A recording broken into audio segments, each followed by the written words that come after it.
আপোনালোক সকলোকে মোৰ অন্য এটা ভিডিঅ'লৈ স্বাগতম জনালোঁ। আজি মই আপোনালোকৰ মাজলৈ লৈ আহিছোঁ ব্ৰেড পিজ্জাৰ ৰেচিপি। অভেন ব্যৱহাৰ নকৰাকৈ আজি মই ব্ৰেড পিজ্জাৰ বনাবলৈ গৈ আছোঁ। আশা কৰিছোঁ আপোনালোকে চাই ভাল পাব। মই আজি গেছত টাৱাত মই আজি ব্ৰেড পিজ্জা বনাবলৈ গৈ আছোঁ, একেবাৰে ইজি পদ্ধতিত। আশা কৰিছোঁ আপোনালোকে চাই ভাল পাব, আৰু যদিহে এই ৰেচিপিটো চাই ভাল পায় এবাৰ ঘৰত ট্ৰাই কৰি চাব। তেতিয়াহ'লে ব'লক আজিৰ ৰেচিপিটো অকণো স্কিপ নকৰাকৈ বনাবলৈ আৰম্ভ কৰোঁ। ব্ৰেড পিজ্জা বনাবৰ বাবে মই এটা 50 গ্ৰাম মজৰেলা চিজ লৈছোঁ, এটা বিলাহী, এটা কেপচিকাম, এটা পিঁয়াজ এনেদৰে কাটি লৈছোঁ, জিঞ্জাৰ গাৰ্লিকো অকণমান কাটি লৈছোঁ, এইপিনে চিলি ফ্লেক্স আছে 1 চামুচ, মেয়নিজ 1 চামুচ, টমেটো কেচাপ 1 চামুচ আৰু ব্ৰেড 3খন। এতিয়া মই কেপচিকাম, বিলাহী আৰু আদা নহৰু গোটেইবোৰ পাচলি এনেদৰে দি লৈছোঁ এটা বাটিত, আৰু ইয়াতে 1 চামুচ মেয়নিজ মিক্স কৰিছোঁ আৰু 1 চামুচ টমেটো কেচাপো মিক্স কৰি লৈছোঁ।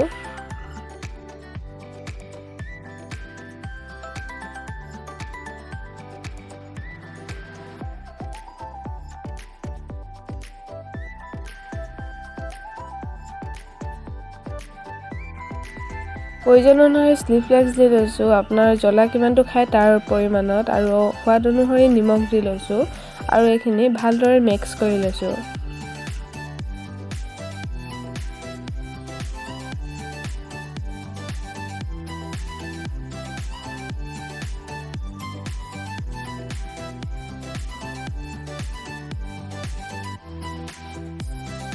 এনেদৰে এইখিনি ভালদৰে মিক্স কৰি লোৱাৰ পাছত মই ইয়াতে এতিয়া ব্ৰেড কেইখন লৈছোঁ, আৰু ইয়াতে প্ৰয়োজন অনুসৰি টমেটো কেচাপ দি লৈছোঁ, আৰু ব্ৰেডখনত ভালদৰে লগাই লৈছোঁ।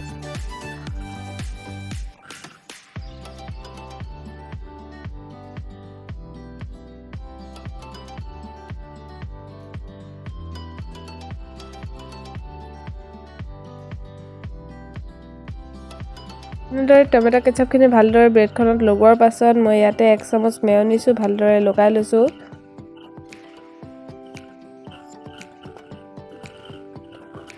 এতিয়া মই ইয়াতে ভেজিছখিনিও দি লৈছোঁ, আৰু এইখিনিও গোটেই ব্ৰেডখনতে দি দিছোঁ।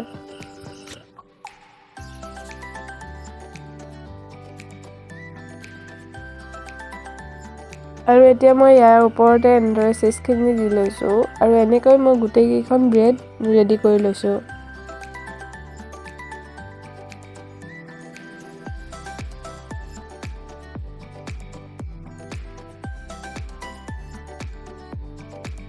এয়া দেখিছে গোটেইকেইখন ব্ৰেড মই এনেদৰে ৰেডি কৰি ল'লোঁ, আৰু এতিয়া মই ইয়াৰ ওপৰতে অকণমান চিলি ফ্লেক্স এনেদৰে ওপৰৰ পৰা দি দিছোঁ।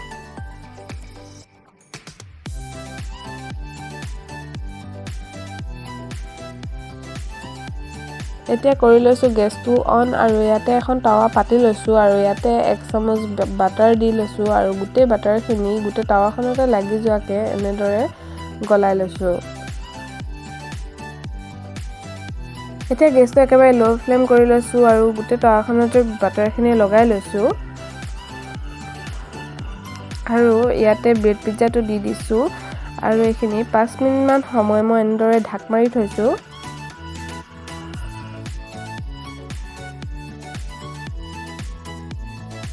আৰু এয়া 5 মিনিটমানৰ পাছত এয়া দেখিছে চিজখিনি গলিবলৈ ধৰিছেই। ইয়াক মই আৰু অকণমান দেৰি এনেদৰে ঢাক মাৰি থ'ম, যাতে চিজখিনি একদম ভালদৰে মেল্ট হৈ যায়।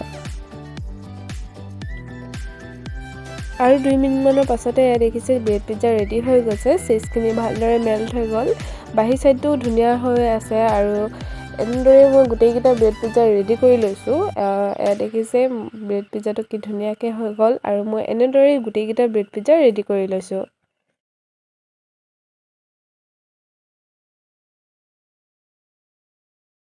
এনেদৰে মই গোটেইকেইটা ব্ৰেড পিজ্জা ৰেডি কৰি ল'লোঁ। দেখিছে কিমান সহজ পদ্ধতিত মই ব্ৰেড পিজ্জাকেইটা ৰেডি কৰিলোঁ। আপোনালোকে যদি এনেদৰে কেতিয়াও খোৱা নাই, এবাৰ ঘৰত ট্ৰাই কৰি চাবচোন, কিমান ভাল লাগে খাই, আৰু যদিহে খাইছে মোক কমেণ্ট কৰি জনাবলৈ নাপাহৰিব। এনেদৰে মই গোটেইকেইটা ব্ৰেড পিজ্জা ৰেডি কৰি লোৱাৰ পাছত এখন প্লেটত মই এনেদৰে কাটি লৈ পেলাই এনেদৰে উলিয়াই লৈছোঁ, আৰু অকণমান টমেটো চচৰ সৈতে এইখিনি গাৰ্নিছ কৰিছোঁ।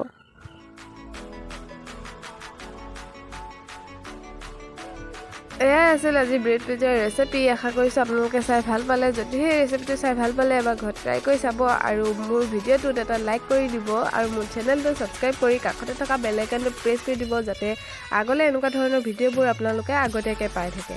ভিডিঅ'টো শেষলৈকে চাই থকাৰ বাবে বহুত বহুত ধন্যবাদ।